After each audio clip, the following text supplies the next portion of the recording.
It's now approaching 18 months after launch, and the numbers here for Helldivers are simply staggering. Listen to these figures.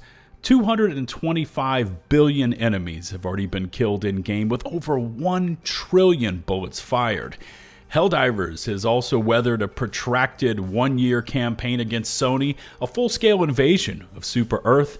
Team Green recruits from Xbox are now right around the corner, and the list simply goes on and on. However, one stat not shown in-game is the amount of times this game has put its fandom through the "we are so back, it's over, we're cooked" wild up and down roller coaster, with Arrowhead Studios seemingly being the exception to the norm, standing strong in the face of fuck-ups that would have nuked lesser studios. The question is, what is Helldivers doing so right that destroys other games in the AAA live service sphere? And on the flip side, how is it that they keep falling over the cliff time and time again when the pitfalls are known ahead of time? Yeah, this is a story of a game with crazy, chaotic combat sprinkled in FOMO done right, where player agency matters and, of course, accomplishment and real consequences.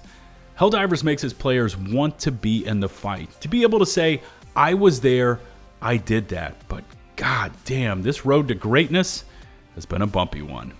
If at any time you feel like supporting the channel, please hit subscribe and ring the notifications bell to receive my latest upload alerts. We are rapidly approaching 300,000 channel subscribers, and I would love to have you along for that journey. And with that, let's dive on in.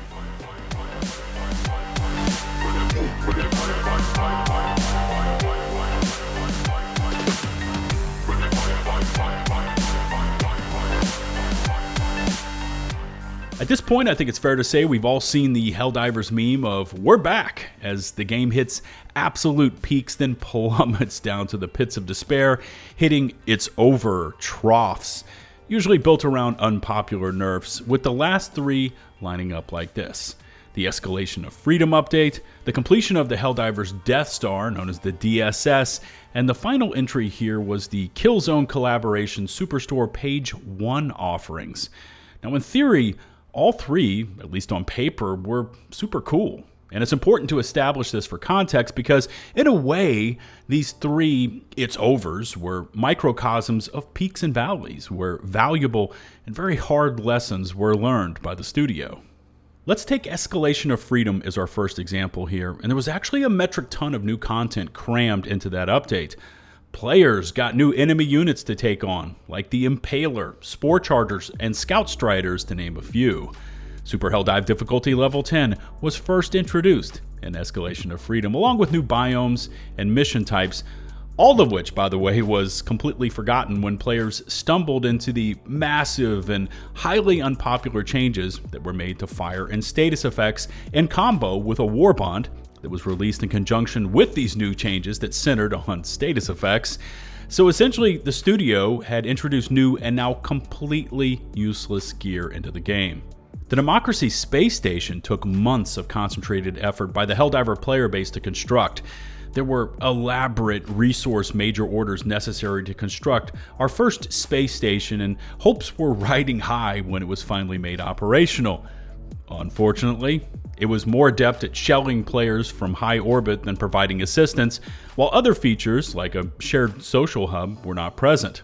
Of the three, the Killzone collaboration seemed to be the most harmless, at least on face value. There was a crossover with a popular and favorably looked upon PlayStation-owned franchise. The similarities between these two franchises was evident and clear. Players were juiced for it until it launched. Not as a war bond, but as a limited time Superstore purchase for a higher than normal ask when it came down to super credits. The pushback was immediate and severe from the player base, and Arrowhead was forced to pull the offerings, which to this day have not been seen again in that Superstore. Okay, I admit it, those three examples probably sound like a litany of reasons to not jump into Helldivers 2, but like always, there's more to these stories that meets the eye, because in each case, Arrowhead actually listened to the player feedback, some of it scathing, and they tried to make adjustments. The fallout from the Escalation of Freedom changes prompted the studio to conduct a full investigation into the core gameplay mechanics themselves, prompting a 60-day plan to help save the game. Now, I was there, and I remember those days post-escalation and pre-60-day plan full implementation, and the player counts were at an all-time low, sometimes hitting sub 10,000 players on Steam PC.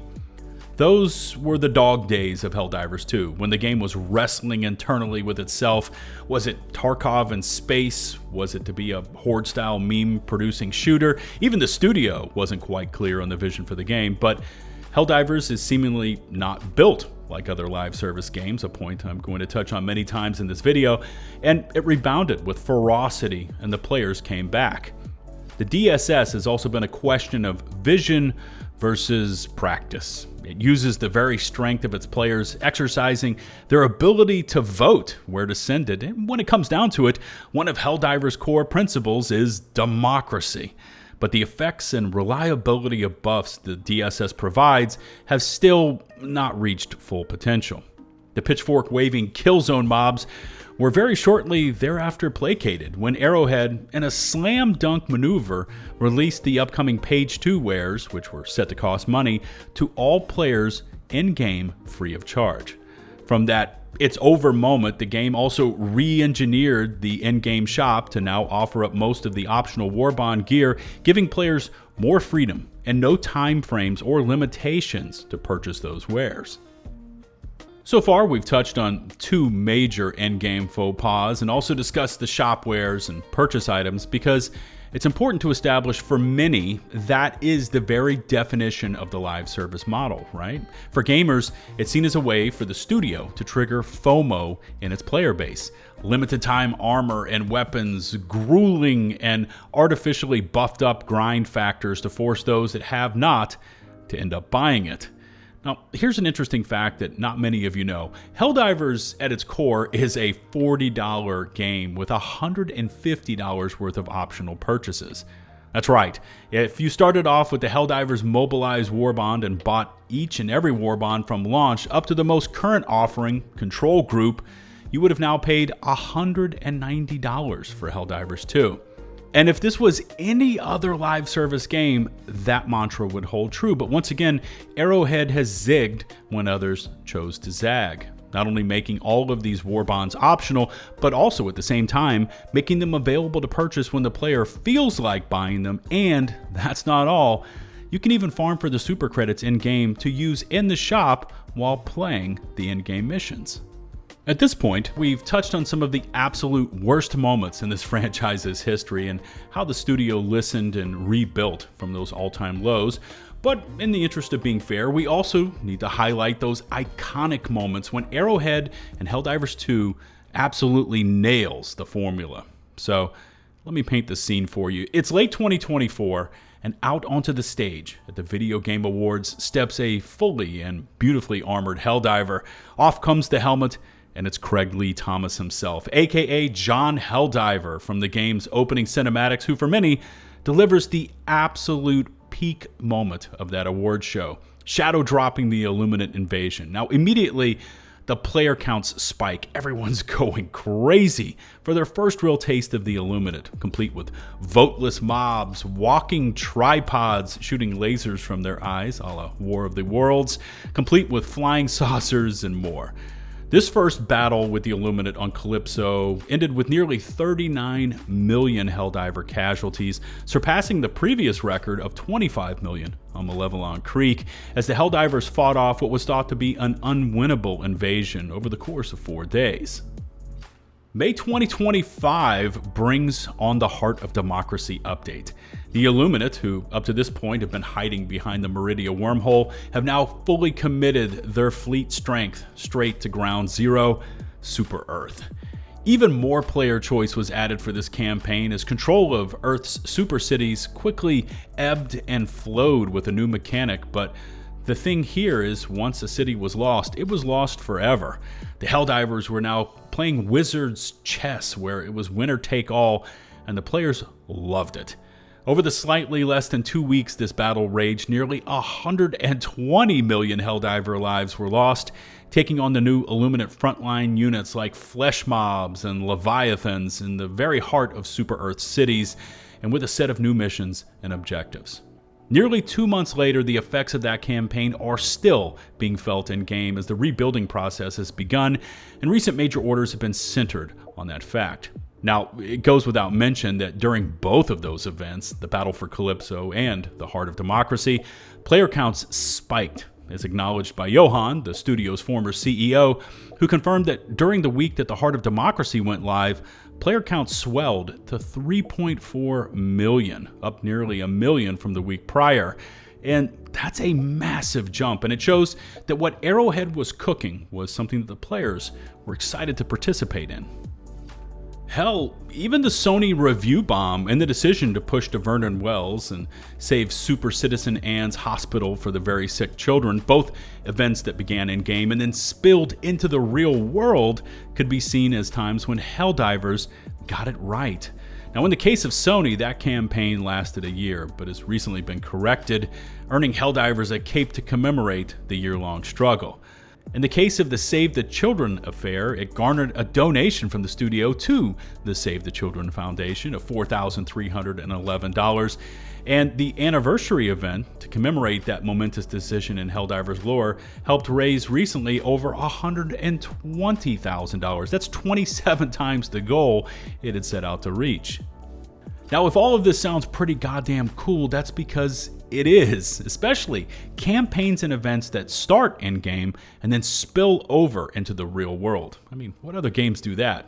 But at its very core, this also confirms when a game is resonating with its heartbeat, its players, and Helldivers absolutely has tapped into this strong and addictive vein. Not even shown on the We're Back graph is the way that Arrowhead creates such a collective following for the game through its lesser-known, call them day-to-day operations. Now, we all know how crazy, addictive, and chaotic the gameplay can be, but by creating major orders and narrative lines behind them, along with those intense, real consequence-laden endgame events, Helldivers hits on the FOMO nerve, but in a good way. The story of Super Earth's struggles is ever evolving as the players push to complete, or yes, sometimes fail, the task at hand.